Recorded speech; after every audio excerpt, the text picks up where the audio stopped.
even feel like they are religious in a way, or even they are religious because they're following one. So what would you say like spirituality is?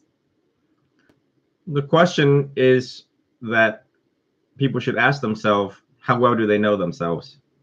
How well do you know you? How well do you know you? Where have you been? Where are you at today? And where do you want to go? And who do you want to go with?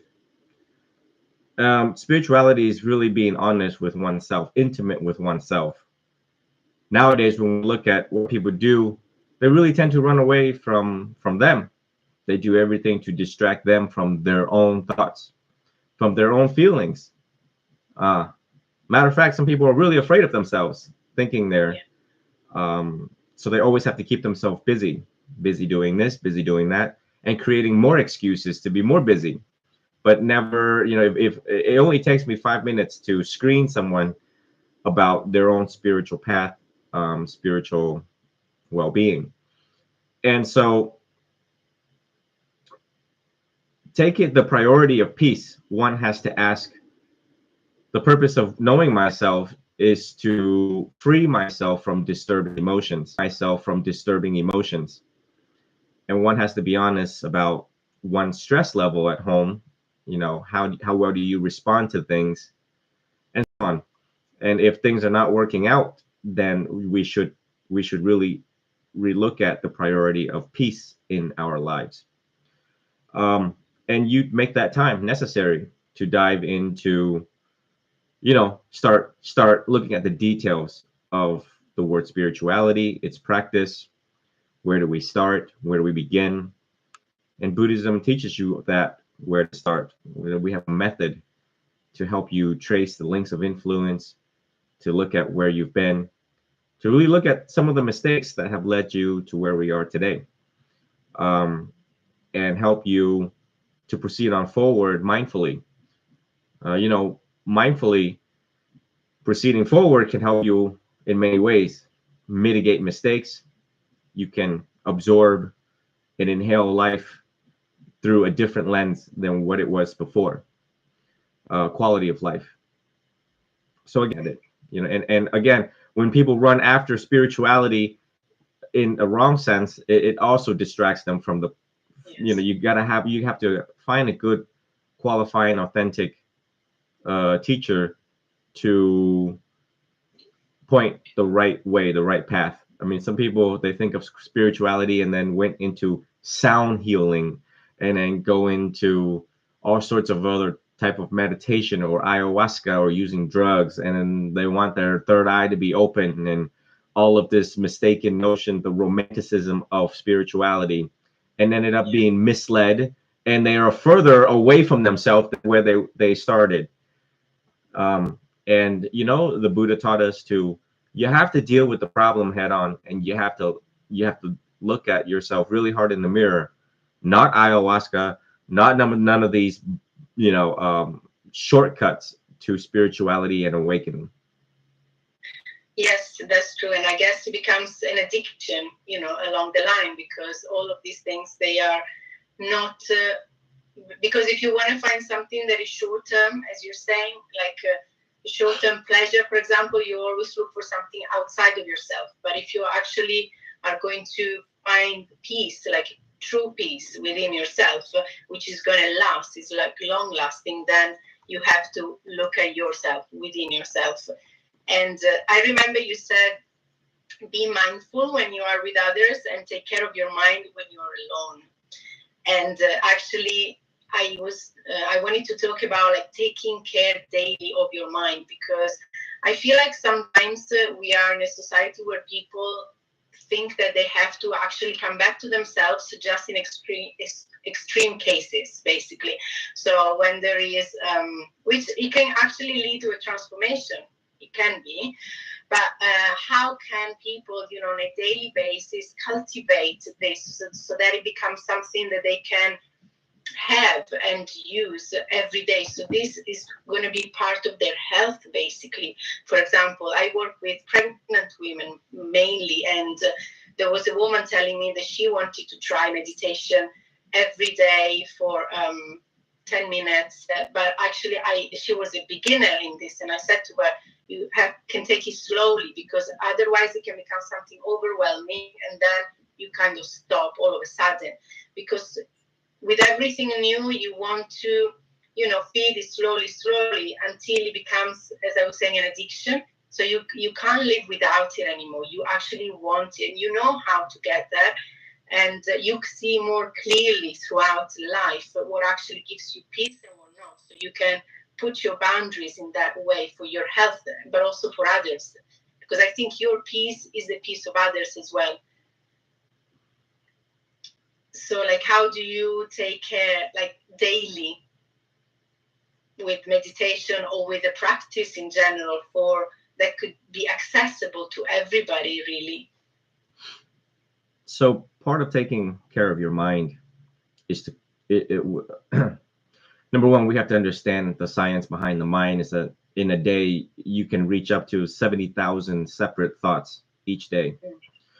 Most of these thoughts have to do with the past or the future, recycling of the past mistakes, past trauma, past regrets. It's amazing how the mind just always veers towards negativity. And it does that to ensure our survival. And apprehension of the future, always anticipating things, bills to pay, picking up the kids, always planning ahead, which is a good thing, but sometimes it goes to the extreme and it becomes a habit. So therefore, it really takes over our life and we get really stressed out. Mental hygiene on a daily basis, taking care of your mind, taking care of your thoughts, require you to reprogram and retrain your mind. You mess with your mind, and don't let your mind mess with you, right? We've heard that over and over again. And we've heard it from people such as Sadhguru say that. And so when we use the techniques in Buddhism, particularly the School of the Elders technique, the Theravadins technique of calming the mind, also known as mindfulness of the breath, which is found in Anapanasati, the methods is aimed to really help you slow down your thought, your speed of your thoughts. This is where I tell people, the smarter you are, and you're smart, all of you who are listening, the more you get yourself into trouble, because you think so fast, you think so quickly that you don't catch your thoughts. You don't even know that you're thinking these thoughts. So mindfulness of the breath, when we have a one-pointed concentration technique in just simply closing our eyes and just tracking the flow of the breath, it really slows things down, because it forces you having to analyze your own breath, the one object that is already built inside of you. The evidence is right there. And once you're able to see the rate and rhythm, really analyzing the breath as a scientist, then you are more mindful, and then you can actually use the same skill to be mindful of everything else. Then, we teach you little stuff like mindfulness while you're eating, mindfulness while you're walking. If you ever seen an intelligent person, they do things very quickly. They run very quickly. They do everything very quickly. It's just like, whoa, slow down. When I was younger, when I watched people move, I was like, oh my goodness, what's going on here? Then I noticed people in their 30s. When I was like a teenager, I watched people in their 30s, and they move slow, and I'm like, why are we doing things so slow? Now I get it. Now I'm 35 years old, and I realize, because they realized the mistakes that they have made, because they moved a little too quick in their earlier days. So that's why they listen slow, they speak slow. They just do everything a little bit more careful, more mindful, more alert, more vigilant. Likewise, just observe your doctor and lawyer that you work with. I work with them all the time. So you notice that when they explain law to you, they explain law to you really slow. So you really understand what is happening here. What are the elements that is unfolding? They can't just subsection 4 paragraph 3 and and likewise, your doctor too. Your doctor is going to explain to you, all right, so we found out your lab results, and this is what's happening. And we're going to treat it with this type of antibiotic. And you're going to take 2 of these pills daily with meal. They don't want you to make a mistake, and they don't want to make a mistake either. So by using the mindfulness of the breath is one of the basic, most easiest to do, but you have to commit to it. You have to discipline yourself and say, all right, so the Venerable is saying, I do this, you know, in breath 1, out breath 1, in breath 2, out breath 2, you know, analyzing the temperature of the air that I'm breathing through my nostrils. And it's really difficult right now, but you have to fight through it. You have to really, really sit with it and follow the instructions. And, you know, as you progress, you can do it successfully for 30 seconds. Then you increase it to 1.5 minutes. Then you increase it to 4 minutes. And the next thing you know, you're able to tolerate it and put up with it for 10 minutes, 5 minutes. And because of that practice, and as a direct result of that practice, you're able to take care of your mind a little bit better, a little bit more, and it becomes a habit. Now, you know, I'm sitting in front of all of you, and I have been practicing for going on 21 years, with the first 15 years being mindfulness of the breath. Very boring, by the way. It was just in breath but, out breath to. So it means Buddha. In breath but, out breath to. Butto means Buddha in Thailand. One which knows. And I'm like, what do we need to know? To my teacher. And he says, you need to know when you're breathing. You need to know if you're breathing fast, if you're breathing slow. And I was just like, oh, in breath but, out breath to. I did that for 16 straight years. It's no wonder now that when I sit and close my eyes, it is complete, pure, no distractions. If I choose at any point in time to just close my eyes and just focus on my breath, I don't think about the future. I don't think about the past. I've made peace with both of them. I'm just here in the moment with all of you, here in the now, listening to the wind, the leaves falling, the sound of the lake, sound of the ocean, the waves. It's amazing. And it's like, and peace, the definition of peace is difficult to grasp and fully understand and comprehend for all of you who are listening, because it's like, if you've never tasted an apple and then I tell you, you know what, I just tasted this apple. And it's a little, I don't know, sweet on this side, but on the other side of this apple is, and I'm telling you how tangy it is. I'm telling you the skin of the apple, the texture, the crunchiness, or you would be like, well, that's great. Until you actually taste the apple yourself, you would never know what it actually tastes like, or hold it and know what it feels like. So the definition of peace is just like that. I can sit here and tell you how great it is and all this other stuff, but it is you that have to try to trust the teacher and trust the process, and experiment it as a scientist yourself, to see it for yourself. Ehipasika, said the Buddha. Yes, thank you. And what you were saying about finding for yourself, I think I found it inspiring when you want to encourage people to actually be curious and investigate in other philosophy, in other religion, and to see what's more aligned with you, and what is actually what is giving you peace. For example, like I had different stages of my life where I actually did exactly what you said, and I can understand when actually peace is in me and when it's not. So, for example, through meditation, I would like people to understand that meditation is not just for certain people; it can be for all.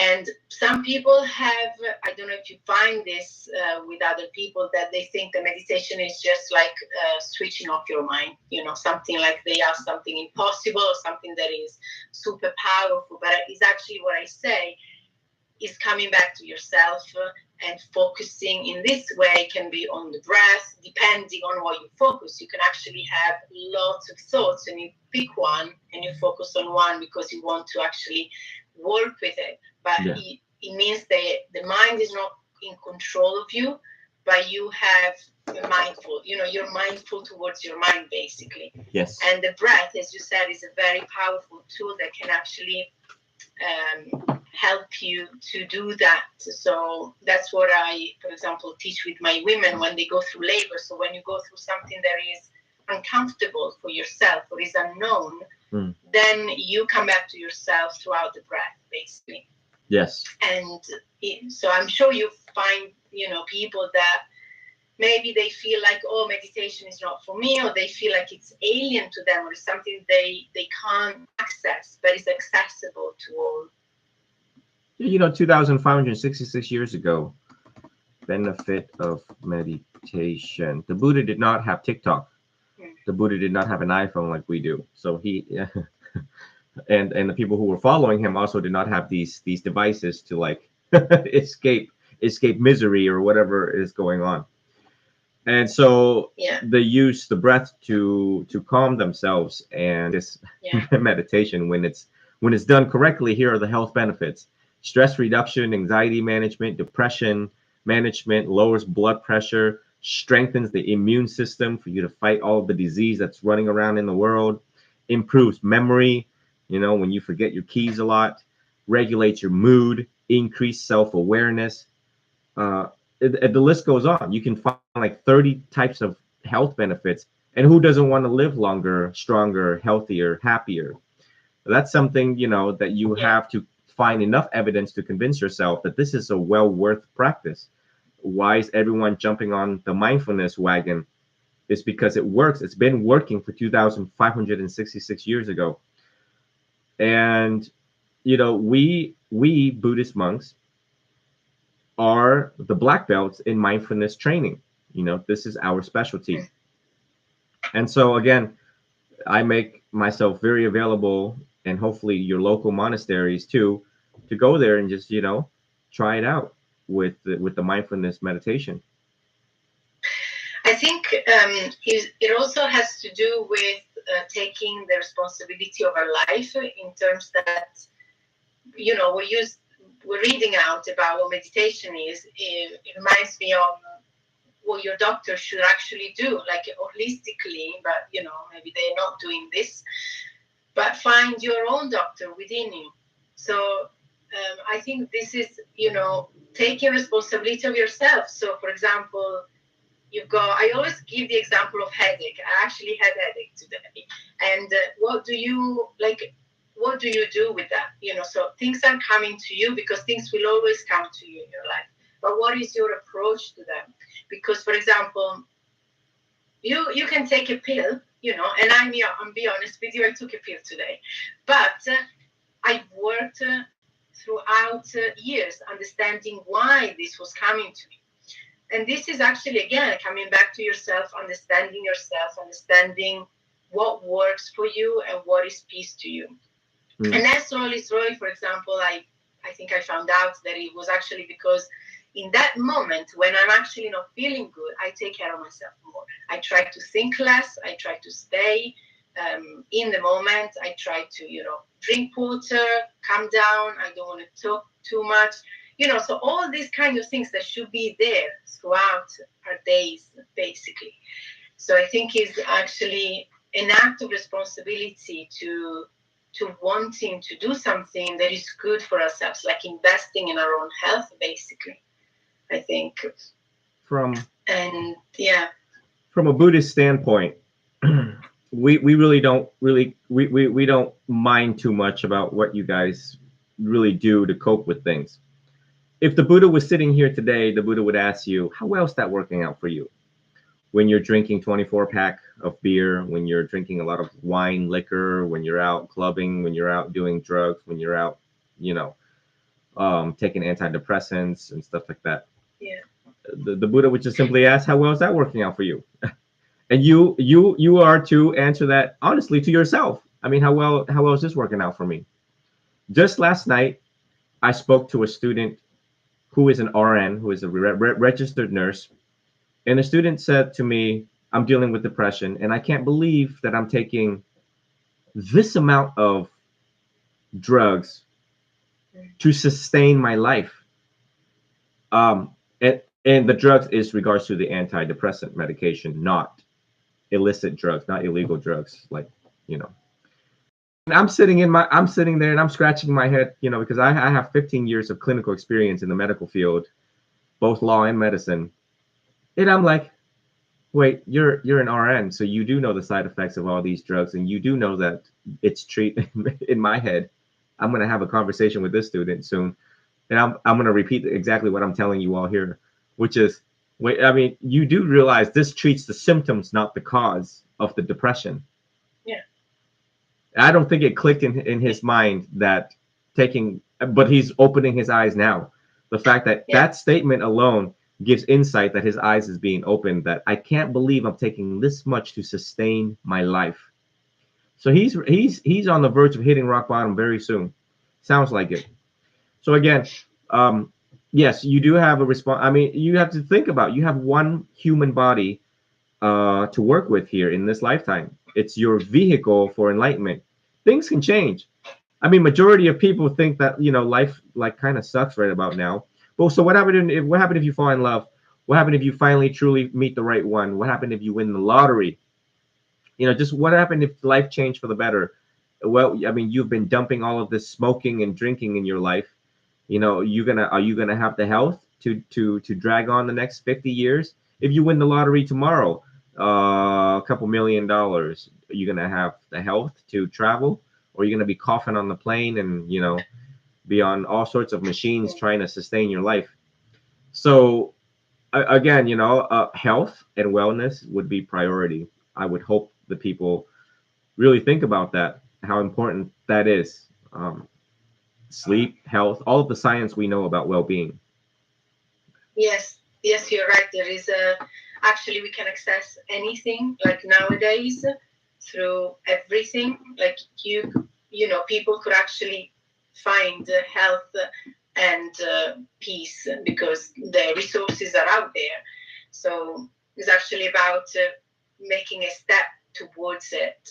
And I see lots of stress in people in their lifestyle. And I wanted to ask you, like, what's your lifestyle? Like, how is it your lifestyle within, you know, because you don't live, do you live in a monastery or do you, because, you know, according to different religion and philosophy, people try to achieve actually their peace, but how do you do this within the society, basically?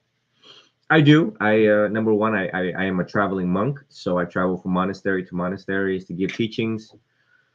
At this time, I'm writing a book, finishing it. I have to finish it by the end of this month, actually, November. Um, and I'm doing a lot of counseling. So my lifestyle now, it's a little bit different than your traditional monk life because, you know, well, I experimented with the TikTok and then blew up on TikTok, a million something followers. And then the amount of suffering that I've seen people go through, and they ask for help. So I decided to make myself available for one-on-one sessions. So you know, I'm doing a lot of counseling, and now going on 7 years, counseling thousands of people. I'm actually training other monks to do what I do, which is to merge Western psychology and Eastern philosophy together, so that they can understand the human as a whole and to effectively address issues that we have seen in the human psychological conditions. So most of my day is counseling, training. I really enjoy writing. So I think after the finishing of this book, I might be continuing to write more books, especially the training manuals for monks of the modern day age. I meditate daily, walking meditation daily. So it's a repetitive practice, and it is exercise with discipline and routine. You know, very mindful of what I do on a daily basis. So if I didn't have all these projects going on, I would continue studying the suttas. We have 84,000 teachings, 45 volumes. Each volume is about, you know, half the size of my head to read. We have 45 of those. It could take, I don't think a person could finish it in one lifetime. Well, I would study the suttas. I would, you know, clean, sweep, do all the basic stuff, meditate even more, probably about 3 hours of meditation, just like the Dalai Lama. So it's a whole long list to do. We have, as a monk or anyone that is of Buddhist lay followers, we have the paramis, the 10 perfections to try to perfect generosity, giving, loving kindness. We have a whole long list. There's like we have checklists on the spiritual path to go through. Meditation on the Four Noble Truths, the Noble Eightfold Path, walking the Noble Eightfold Path itself in life when encountering with people. So it's a lot of fun, actually, being Buddhist. It's never a true Buddhist can never say, "I'm bored." There's no such thing as being a bored Buddhist. It's because you're always engaging and always going back to the text, in trying to cultivate yourself as a noble woman or a noble man, a noble human being. Thank you.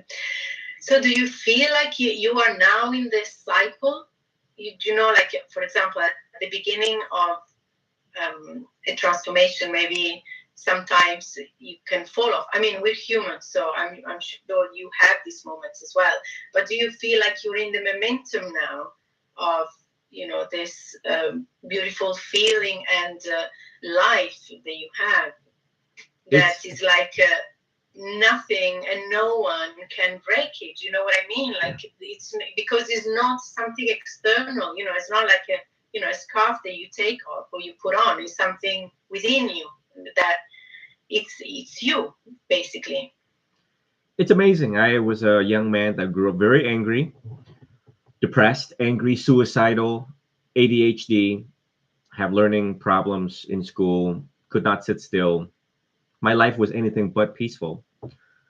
I could never sit still. My dad said, "Do you have like a needle underneath your butt? Because you you could never sit still." And ever since I took this path, it was wow. Granted, it took hard work and exercising extreme level of discipline to sit, to think, to process, to analyze, to really, really fully do the homework, the spiritual homework that the Buddha have laid out for me. And once I honed it down, to watch it unfold and bloom, and to watch the self-transformation bloom was amazing. One of the most rewarding thing that I could ever experience.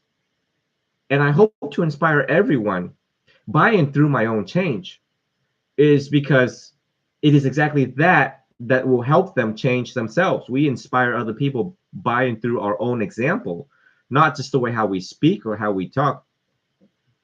And the fact that I grew up in my life knowing how to give was one of the most important things that later unfolded. Because you see, no one ever becomes poor by giving. And the fact that I gave so much through family, friends, growing up, and now to reflect on the act of giving, and now continuing to give, which is dedicating my body, speech, and mind for all of humanity. I do so much one-on-one counseling that there are nights where I actually passed out holding the phone on my chest on the ground due to exhaustion. It's only one of me that can do what I do. So I really I never try to say no to people. I don't think, well, out of 1.3 million people on TikTok, 41,000 on Instagram, I had to turn down 2 cases out of all these numbers statistically. And all of the messages that comes into my inbox is returned within 30 hours, less than 30 hours. Just look at how fast you sent your message and how fast I got to you. Yes, very fast, yeah. And again, I'm sitting there meditating nowadays, and nothing, just complete pure emptiness, which is an amazing thing, the definition of peace. So it it's all worth it. It's all worth it. The total amount of academic studies, the amount of formal and informal studies, it pays off. And I think that people listen to the lawyer in their head. And that's one of the most insightful thing all of you will hear from me right now. It's that lawyer in your head, that little voice in your head that says, no, don't study psychology. Don't go into this or don't go into that, because it takes a long time. You know, like for me back in the day when I saw the doctorate program in psychology, I was like, oh my God, 8 years studying the mind? Are you kidding me? For what? And it found to be well worth it, well worth the shot and the focus, empirical studies of it, because we get ourselves into trouble. The mind is like a double-edged sword. Again, the smarter you are, the more you get yourself into trouble. So you have to really understand fully, and all the evidence. You know, the lawyer in your head is like unconvinced of everything. That's why we have research and we have proof of why this works and what doesn't work. Whatever it takes for you to be convinced that this is the right path for you. Whatever it takes for you to be convinced that this is going to prolong your life and that you can find the right person, the right love, believe in love again, to let go, to be convinced to let go, to not hang on to anger, resentment, hurt, you know, whatever it is that your mind is refuting, find it, find the evidence to battle against it, and finally break out of your shell and come forward and seeking, you know, awakening, seeking enlightenment, peace, finally. And so, you know, the results, I think it's hard to fool 1.3 million people on TikTok. And, you know, sometimes I'm gathering evidence within myself about myself, because I mean, I think there's people out there that know more about me than I know about me, know more about my teachings than I know about my own teachings. And they said, you know, your voice sounds really calming, and I'm at peace just hearing you. And I was like, oh, but I also get that from other teachers, that I am at peace when I hear them talk. Like if anyone ever listened to Yuta Tammo or Venerable Jayasaro or Venerable Ajahn Chah, and I realized, wow, they've done their homework. That's why I felt at peace when I'm talking to them. I mean, how many people have you spoken to? I mean, as soon as they start talking, your blood pressure will start going up. And to hear students worldwide from different regions tell me, from the different nationalities and background, tell me, sir, when I'm listening to you, in an instant, I am at peace. And I want to feel, I want to be that. I want to feel that, exactly what you have mastered. So it's incredible that they can see through just the screen. Nonetheless, in the presence, you know, when I have in-person retreats, I tell people, you know, looking at me through YouTube is not going to do you any justice. You have to feel the energy that's in the room when you're with the teacher, actually. And, you know, so I hope down the road to hold these retreats in person so that people really feel it, not just not just audible, but really feel the energy in the presence. And certain teachers you meet with, truly, it would help you transform. So I hope that answers that. It's a long answer. Yes, no, definitely. And I'm sure that you actually had the seed of this, your transformation, all along in your life, you know. I mean, of course, you maybe see that when it came to this incident that happened, but actually it might have been already latent in yourself, and that was like the boom, you know, the final moment that actually you had to change, that had something that had to be changed in yourself. So I have some questions here. Someone is asking how to start following Buddhism. Any books to get started to explore Buddhism? Please advise. Thank you. The first one for beginners would be What Buddhists Believe by Sri Dhammananda. Dhammananda. Dhamma is spelled Dhammananda.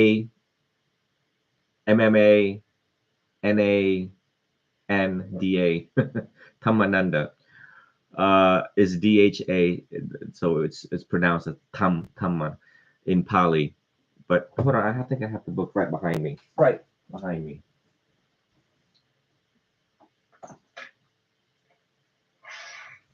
Right here, this is the book Sri Tamananda, What Buddhists Believe. Okay. And I think everyone can see that from here. This give you what Buddhism in a nutshell. The next one would be What the Buddha Taught by Wapola Rahula. What the Buddha Taught by Wapola Rahula. Any books that's written by a monk across different traditions, but pay close attention to the ones who are within our traditions, because it's less confusing, I would say, based on my experience. It's less confusing, straight to the point, no nonsense. So if you see Ajahn, if you see Venerable, if you see Bhikkhu, those are within this school of Buddhism, the Theravadins, the school of the elders. Also, BuddhaNet.net, BuddhaNet.net on online, and access to insight.org are really wonderful websites to research into Buddhism as a beginner. And you just put Buddhism on Google and a bunch will come out. Yeah, you're gonna need more than one book. You're gonna need more than 5 books to get the point. It's to make your comparison and contrast. And also Venerable Thich Nhat Hanh, Nhathanh. He's also written about 40 books, I believe. Venerable Thich Nhat Hanh passed away, I believe, last year, and he is a scholar, and all of his books will reach you guys and touch you guys in many ways. Thank you. I have other questions. How do we become a student of Tree? Anyone can reach out to me on Instagram. Anyone can reach out to me on Instagram, Facebook, or my email, onevietnameseinterpreter@gmail.com. To be a student, you just have to really dedicate yourself and discipline yourself. And as I go through with you all the steps, and if you ever wonder what the steps are, it's actually some of the instructions I give is actually on my YouTube, Venerable Chi Dao on YouTube. So it gives you a baseline of what to, what to expect, what the teacher is expecting. And in honoring your teacher, you would want to try your very best, give it your all in doing what needs to be done, study what needs to be studied, and practice what needs to be practiced. These are the same words of the Buddha. So everything I teach is as close to the letter of the teeth of the law of the Buddha as much as possible.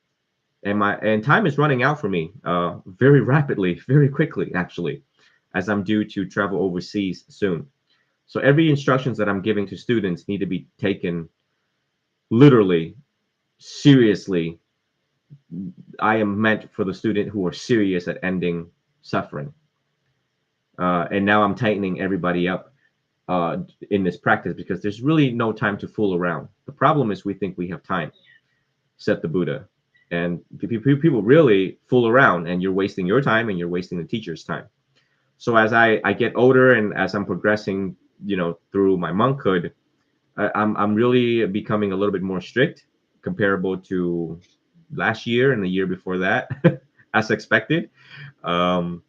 Teachers before me did not smile. The school of the elders typically do not smile. They're extremely strict. And just yesterday, a student told me, why do I need to go to church and listen to a man who is 65 years old, who haven't gone through life, who haven't understand life, tell me what's good in my life? And he was referring to a priest. And as he was going through that, I stopped him and I said, well, I'm 35 years old. I've only been a monk for 7 years. Why are you listening to me? And he said, because of the mental power and strength you all have. And I really respect that. I really respect the mental cultivation that you all go through. And I look left and I look right as I'm walking, and I said, oh, well, no one ever told me that before. So, it means that during our training as monks, After 5 years of apprenticeship, we can go off on our own. But within that 5 years, we need to get it down. We need to get our black belt in mindfulness down. We need to know what needs to be known. We need to get it down fairly quickly in 5 years. And my goal for all of my students worldwide is to get it down in 2 years. Darn it, you need to beat the line of monkhood. That means you really need to wake up at certain in the morning, sit, meditate. Don't engage into idle talk. Do not engage into idle speech. Practice the Noble Eightfold Path. Right speech, right livelihood, right mindfulness, right effort, right concentration, right view. Everything in the Noble Eightfold Path. Noble Eightfold Path. You can Google that. I am expecting of students. So again, just to emphasize the level of consistency here. You wouldn't do yourself any justice if you try to cheat or go the back routes of this. I didn't do this, cheating through life. I had to go through the whole process in a very tedious way to get to where I am today.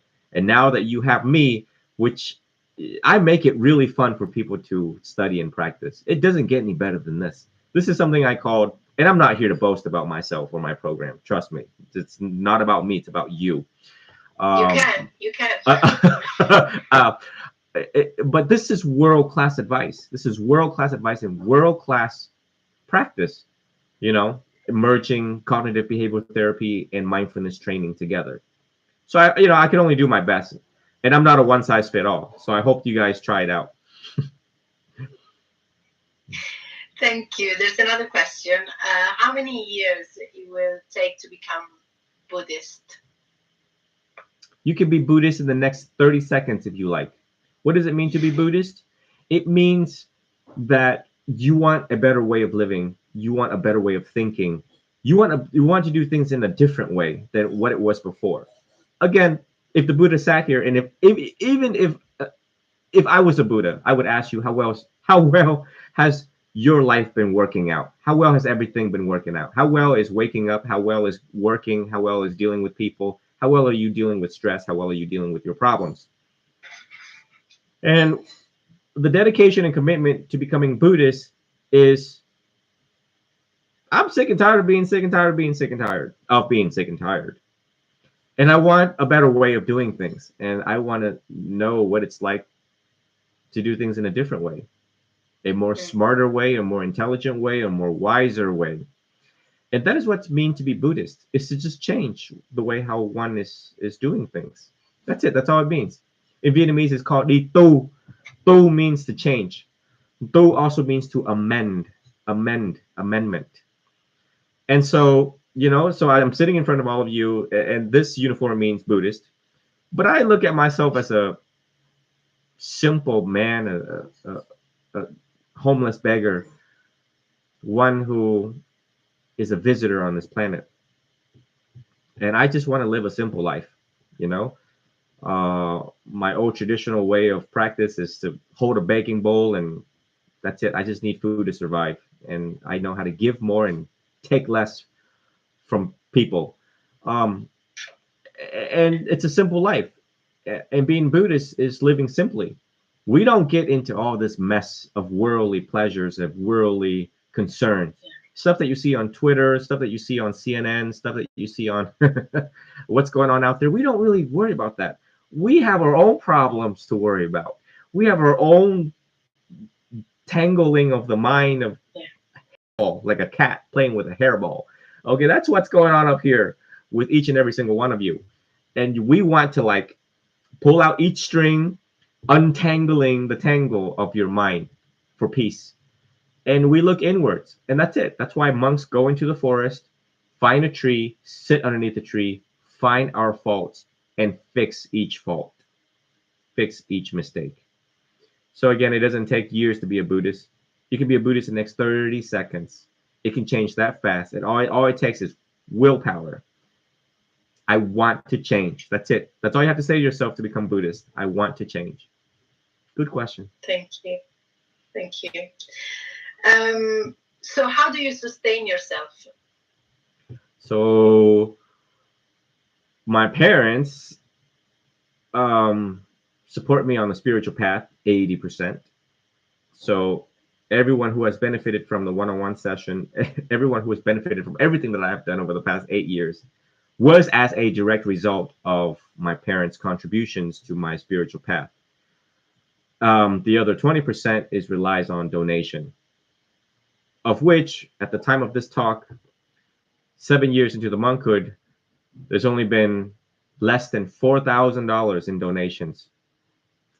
And just, what was it, like a week ago, I started to tell people, I haven't, well, I can't ask for donations either. I can only ask for water. What's right about this school and tradition is that we can't ask for nothing except water. It's very strict. It's meant that way so that we don't attach on to material things, attach on to worldly things. So I had to wait because I don't want to live a life of full of blames. You know, as a celebrity monk, I'm already receiving praise and blame. That's why the comments have to be silenced, is because, you know, we got people out there that is obnoxious, naughty, and I had to wait for a long time to really explain to people how I do things and why I do them and why I need the resources to do things, or else it would just sound very awkward. You know, it's just like, what? Why do you need money again? And now 7 years later, the resources is being channeled to cultivate the next generation of monks to do what I do. And monks need laptops.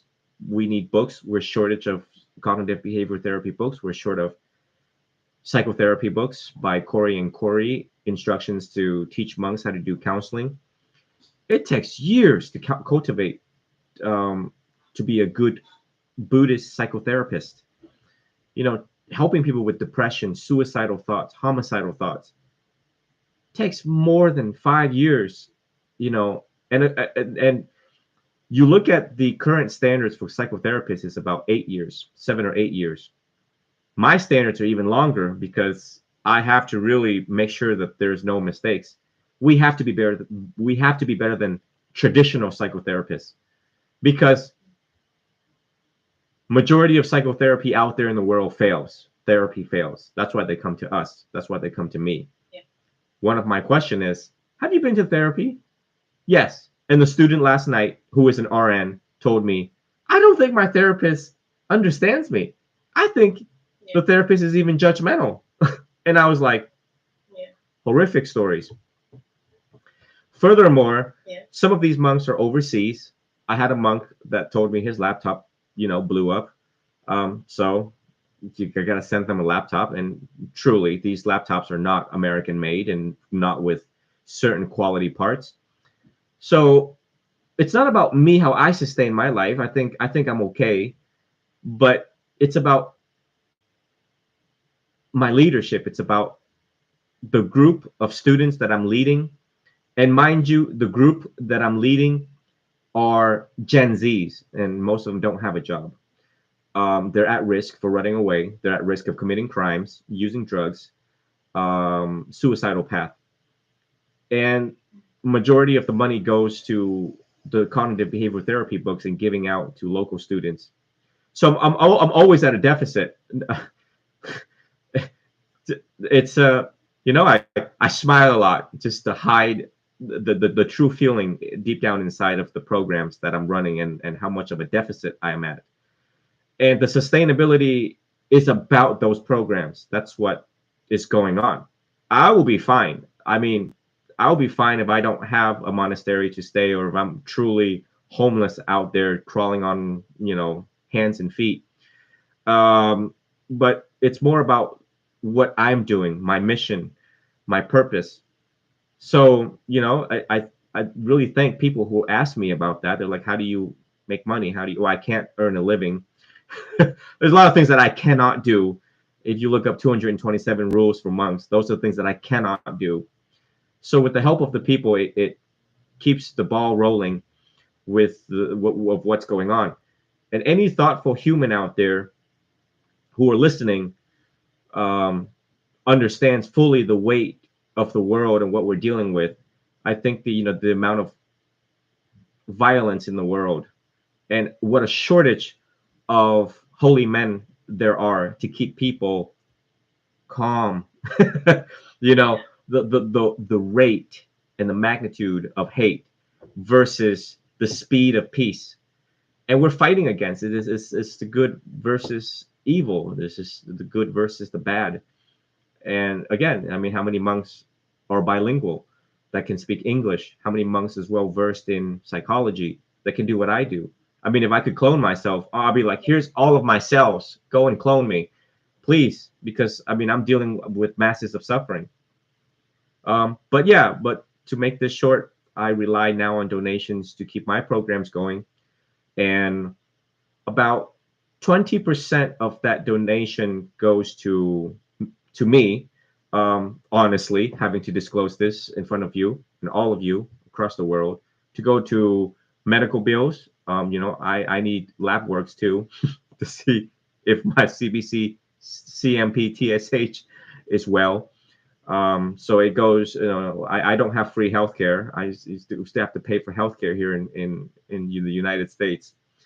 But the 2/3 of the proceeds go directly to the programs. I think that's what makes me happy, and that's what makes all of us happy, is realizing that it's it's spinning the wheel of healing in humanity.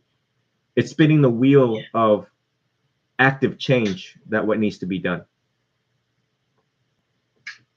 Thank you so much. This is really inspiring to actually do another live on your life, like on you know, as a traveling monk, because there would be too many questions and too many interests on it. I don't know. I think I said about 1 hour, but we have 2 minutes, but we have 5 questions. You have me. You have me as long as you like. You have me, so I'm free throughout the day, so you can have at it. Yeah. Bless you.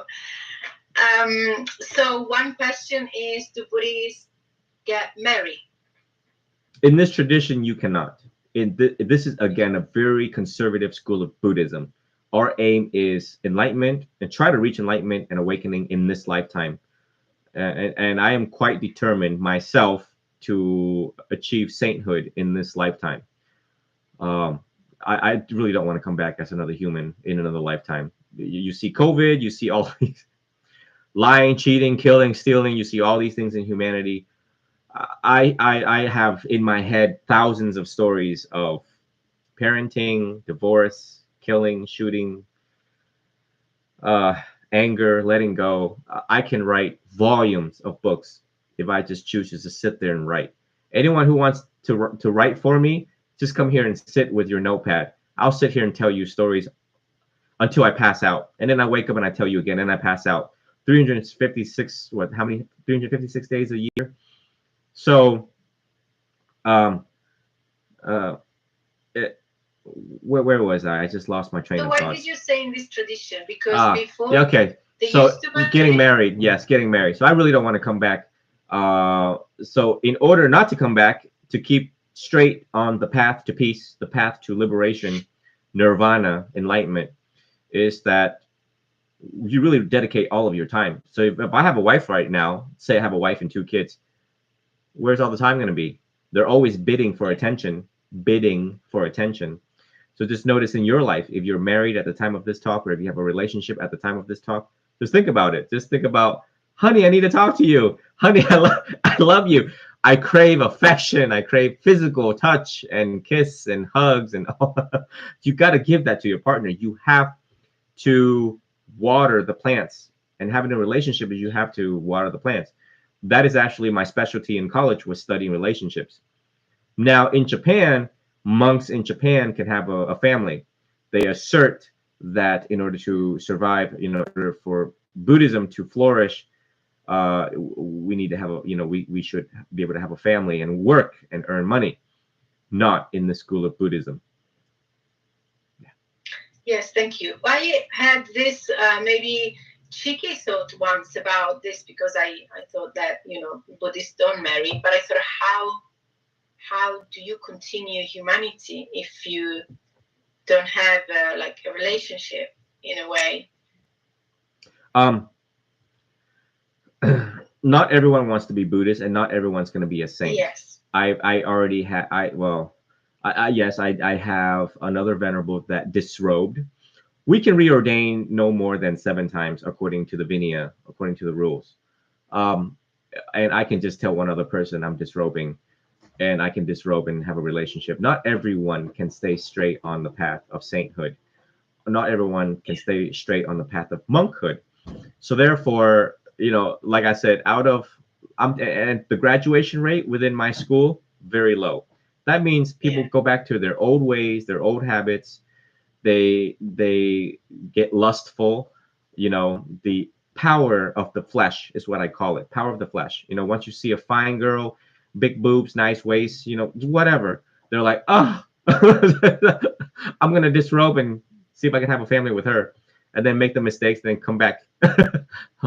So just because 1 million people become monks does not mean 1 million people not gonna have kids.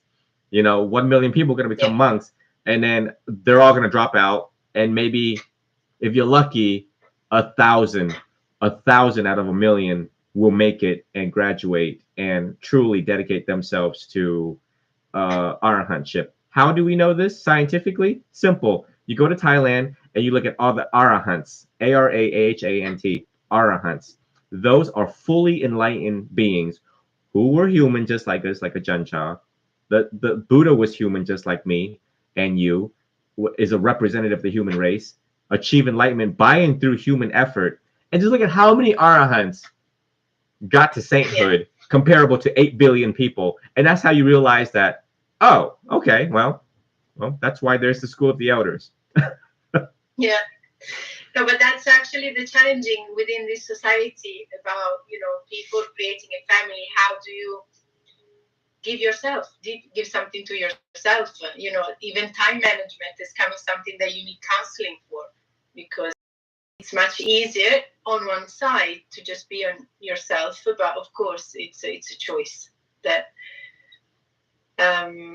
So just to move on for the questions. Oh, and by the way, if I ever fall in love, she's got to be a saint for me to fall in love with her.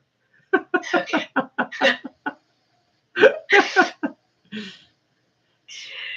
So have you read the book Remember Be Here Now by Dr. Richard Alpert? No, I have not. PhD into Baba Ram Das.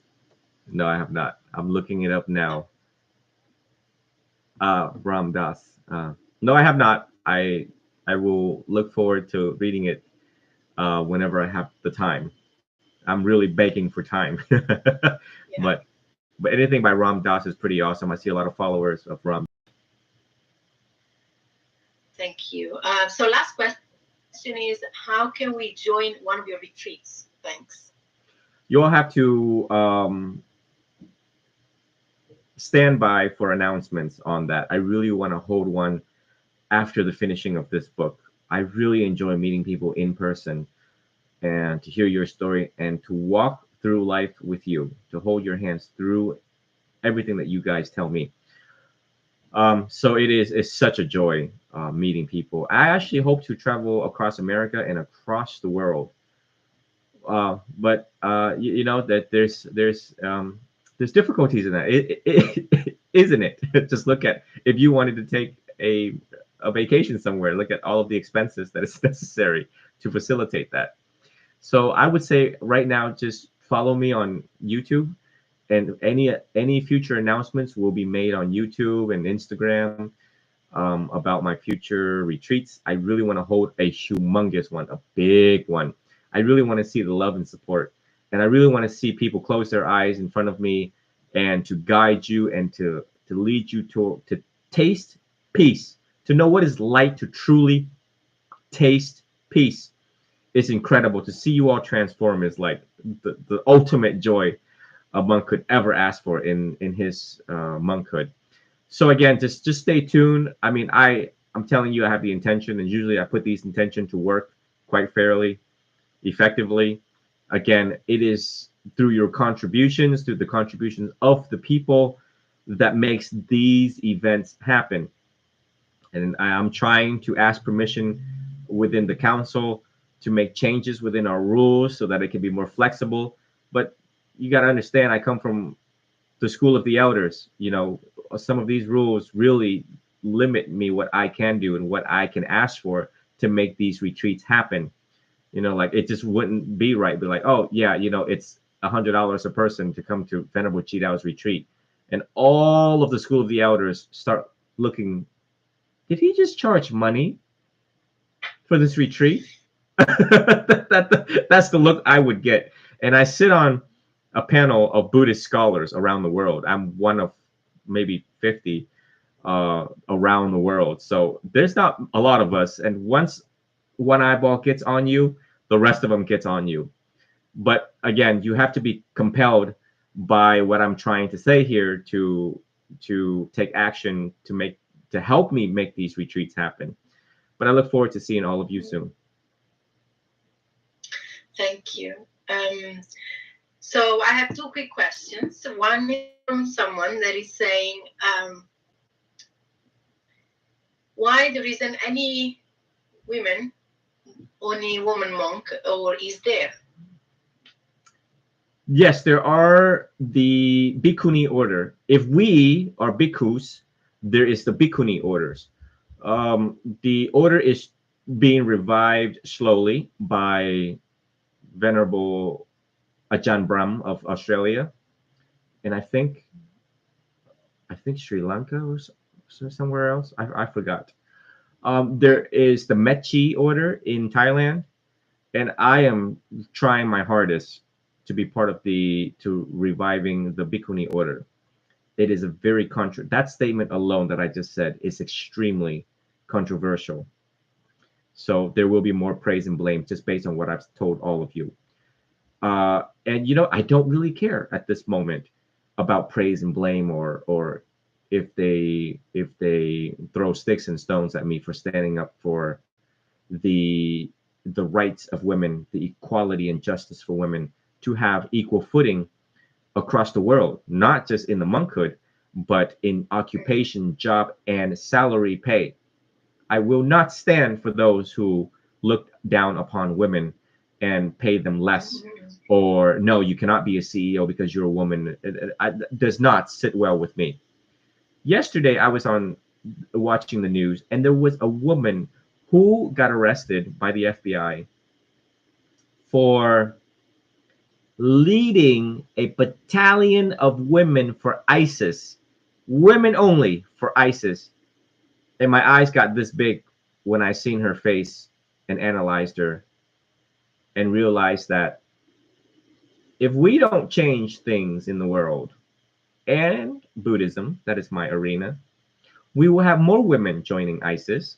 And then the FBI will have a very hard time tracking them. And we'll have women strapping bombs and trying to blow up our schools or, blow up meditation centers as I'm trying to sit and meditate.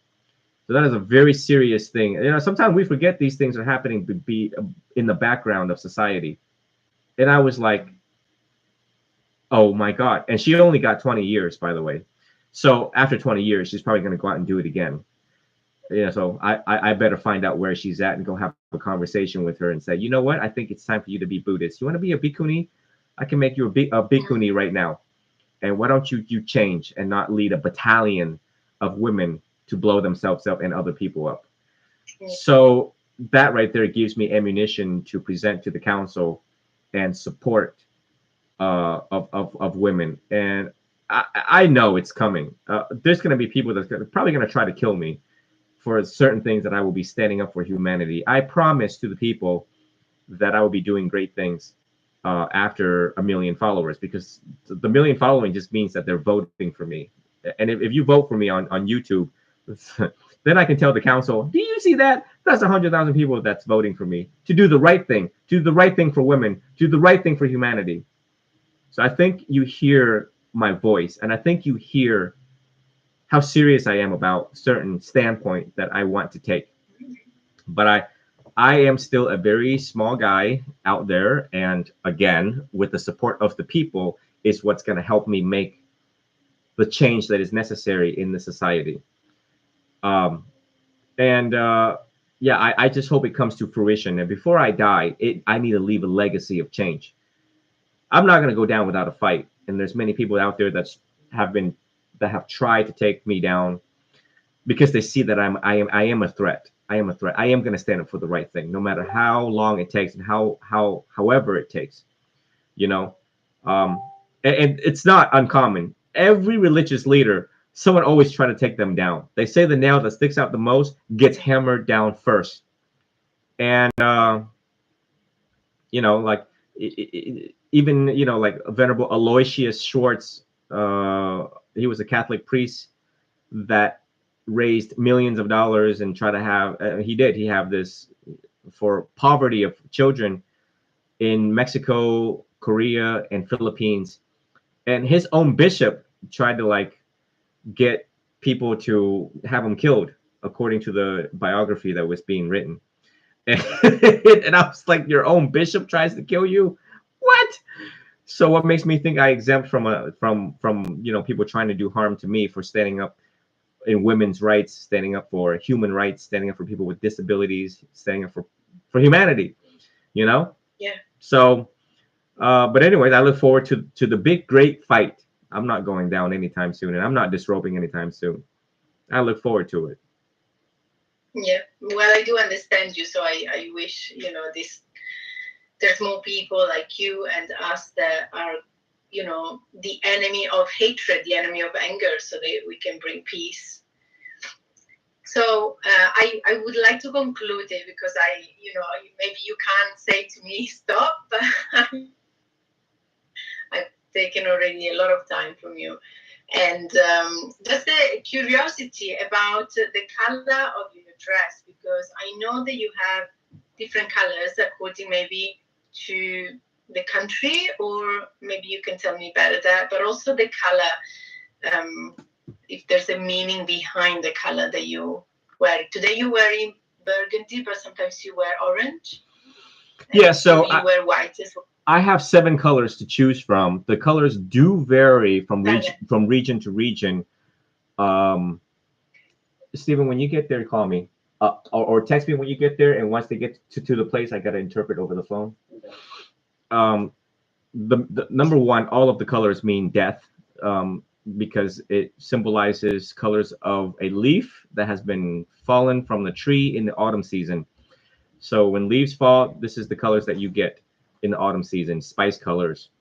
Red is usually Myanmar, Burma, orange, Thailand, Vietnam, also gold and dark brown, forest Thai monks, dark brown.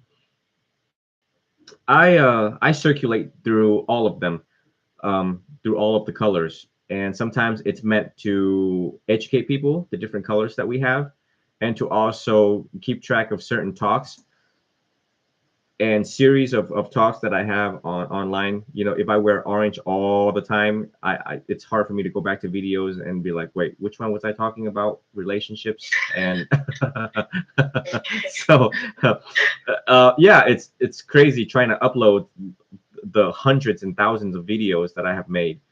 But yeah, that's all it means. The significance of the robes is actually the opposite. It is insignificant. It is like a queen size bed sheet, and it's used to just simply cover the body. And we can only own 3 pair of robes. Less is more in Buddhism. Okay, it's interesting this that you said about the leaf fallen from the tree. Is it? I just wonder. I've never heard this, and I didn't know. What do you say about that? Like this meaning? Is that because death and change is the like nothing? Like you don't own anything, and you actually belong to the ground, or like I don't know. I had this thought about it. Yeah, you are not you. You are not your thoughts. You are not your feeling. You are not your body in Buddhism. The practice of the non-self, anatta lakkhana. And I'm not my thoughts. I'm not. I am just made up of a bunch of memories and experiences. That's what I am. You know, behind this skin, behind this skull, behind these eyes, behind this robe, I am just this living, breathing thing that is made up with a bunch of vital organs that's pumping blood and moving and oxygen, chemical compositions. So when we look at the true nature of reality of life, that is where enlightenment and awakening arises. But yeah, it is a very profound thing to sit underneath a tree and just watch the leaf fall and realize that, oh my goodness, look at change. When I sit here, I thought that the leaves were not going to change, but in fact it is. And the wind blows and we see old age, decay, disease. We see all of these impermanent nature of life, impermanent nature of reality. And we realize, well, just embrace it and see the beauty in change rather than resistant to it that costs us peace. Thank you so much. Thank you, Tridhar, for all your time, your inspiration, your knowledge, and your peaceful conversation that we had. I really enjoyed it, and I'm sure everybody did as well. And I think I'm looking forward to so many things, your book, knowing about your retreat, and actually maybe, in the future making a live on your life, like traveling, like what actually you do, because it would take time, I can't just ask one question. So yeah, I have people saying thank you to you and myself for having this today. Is there well, I wish you to be inspiring even more to other people as you did to me. If there's anything else you want to say, you can, and I would like you to go and have your day, because it's 1 or 2 o'clock there, so to set you free. I'd like to thank everyone for joining us, and thank you for reaching out. It brings a lot of joy in my day, inspiring all of you with the time that we have. And anyone can feel free to reach out. Anyone can feel for questioning, and I'm available for, if you have more questions down the road, if you want to, make more shows or talks down the road, I'm always available. Don't think that I'm too busy for you guys. Never too busy for humanity is what makes a monk skillful at what he does. But again, I wish you all well. I wish you all happiness, prosperity, health, and try out the teachings of the Buddha and see how well it's going to work out for you.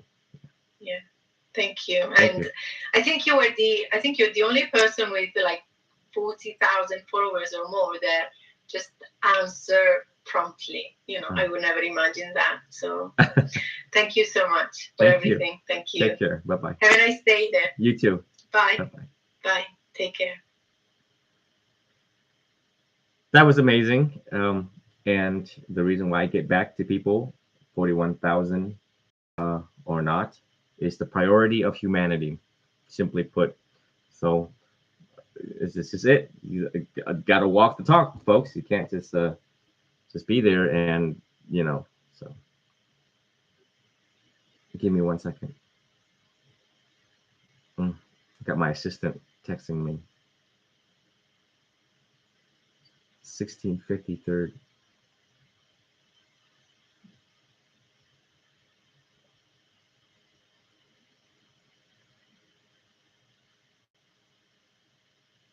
For all of you who are on TikTok, there's a lot of you right now who are watching. Thank you for joining. Please add me on YouTube, because there's a bunch of teachings on YouTube. So if you all got a kick out of it, YouTube and Instagram, right? Venerable G Dao. Venerable, TRI space DAO. TRI space DAO. Because I had to go soon here. And it's been a good minute since I got like 200 views here on TikTok. But again, a whole library of teachings for free. I teach for free, by the way. Oof.